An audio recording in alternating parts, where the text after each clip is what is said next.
அமைதி.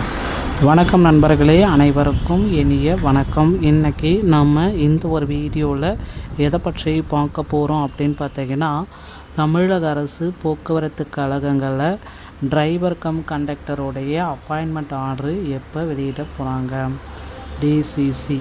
ஸோ இந்த driver come கண்டக்டர்னு சொல்லக்கூடிய டிரைவர் கம் கண்டக்டருடைய அப்பாயின்மெண்ட் ஆர்டர் ரொம்ப நாளாக பெண்டிங்கில் இருக்குது. இது தாங்க.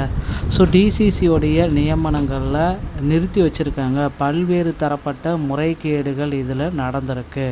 ஸோ 2500 பேருக்கு தான் போட்டிருக்காங்க. மீறி 850 பேர் பக்கம் நிலுவையில் இருக்காங்க.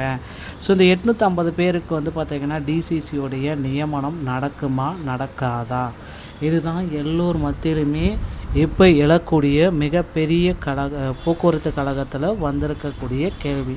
ஸோ நீங்கள் இந்த போக்குவரத்து கழகத்தில் தற்சமயம் டிரைவர் கண்டக்டர் அந்த பதவிகளுக்கு விண்ணப்பிக்க தயாராகணும். இந்த ஆண்டில் இதற்குண்டான ஒரு அறிவிப்பை வெளியிட போகிறாங்க. அது மட்டுமே இல்லைங்க, போக்குவரத்து கழகத்தில் சில பல முக்கியமான அறிவிப்புகளையும் நமக்கு வெளியிட போகிறாங்க. டிஎன்எஸ்டிசி தற்சமயம் பார்த்திங்கன்னா போக்குவரத்து கழகத்தில் இந்த முக்கியமாக புதிய பேருந்துகள் அனைவருக்குமே வழங்குகிறாங்க. ஆண்கள் மற்றும் பெண்களுக்கு புதிய பேருந்துகள் மூலமாக இலவசங்கள் அந்தந்த தேர்தல் அந்த கட்சிகள் சார்பாக பல கட்சிகள் தேர்தல் வாக்குறுதியாக போக்குவரத்து முதன்மையாக இலவசம் அப்படின்றத குறிப்பாக சொல்கிறாங்க. இதில் எல்லாத்துக்குமே பார்த்திங்கன்னா இந்த போக்குவரத்தை முதன்மைப்படுத்தி சொல்கிறதுனால போக்குவரத்து துறையில் புதிய அறிவிப்புகள் வருமா, இல்லை போக்குவரத்து துறை அவ்வளவுதானா, செகண்ட் அப்பாயின்மெண்ட் லெட்ரு வருமா வராதா, இந்த மாதிரி நிறைய பேர் பார்த்திங்கன்னா குழம்பி போயிருக்காங்க. ஒவ்வொரு மாவட்டத்துலேயுமே 10 to 20 பேர் பார்த்திங்கன்னா தற்சமயம் பெண்டிங் லிஸ்ட்டில் வைக்கப்பட்டிருக்காங்க. இந்த பெண்டிங் லிஸ்ட்டில் வைக்கப்பட்டவர்களுக்கு அப்பாயின்மெண்ட் ஆர்டரை போக்குவரத்து கழகத்தின் சார்பாக இந்த ஏப்ரல் மாதம் 10 to 15 பெற்றுக்கொள்ளலாம். தமிழ் புத்தாண்டுக்கு முன்னாடி போக்குவரத்து கழகத்துடைய அப்பாயின்மெண்ட் ஆர்டர் அனைத்துமே வீடு தேடி வந்துவிடும். ஸோ ரெடி ஆகிக்கோங்க. போக்குவரத்து கழகத்தில் இந்த மாதிரி அப்டேட்கள் அனைத்துமே தினசரி உங்களுக்கு நாம் கொடுத்துட்டே இருக்குங்க.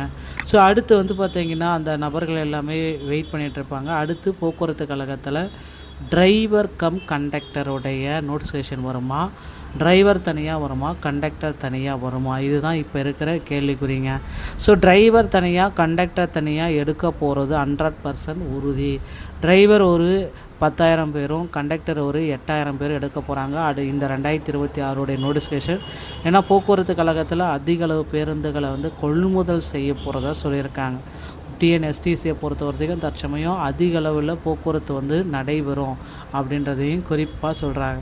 ஸோ நீங்கள் இந்த டைமில் பார்த்திங்கன்னா போக்குவரத்து கழகத்தில் ஜாயின் பண்ணணும் அப்படின்றது உங்களுடைய குறிக்கோளாக இருக்குன்னா சில விதிமுறைகளை பின்பற்ற வேண்டும். உங்கள் அருகாமையில் இருக்கிற போக்குவரத்து கழகத்துடைய ஓட்டுநர் பயிற்சி பள்ளி இதை அணுகி உங்களுக்கு டிரைவிங் லைசன்ஸ் மற்றும் கண்டக்ட் லைசன்ஸ் எடுக்கலாம். டிரைவிங் லைசன்ஸ் எடுக்கிறது ரொம்ப எளிது.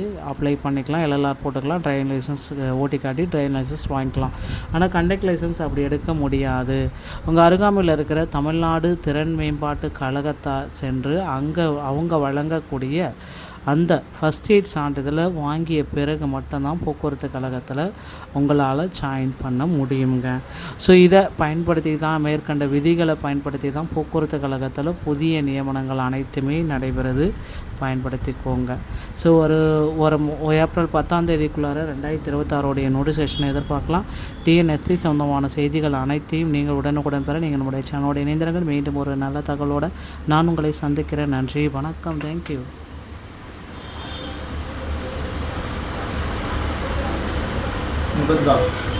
ஒன்று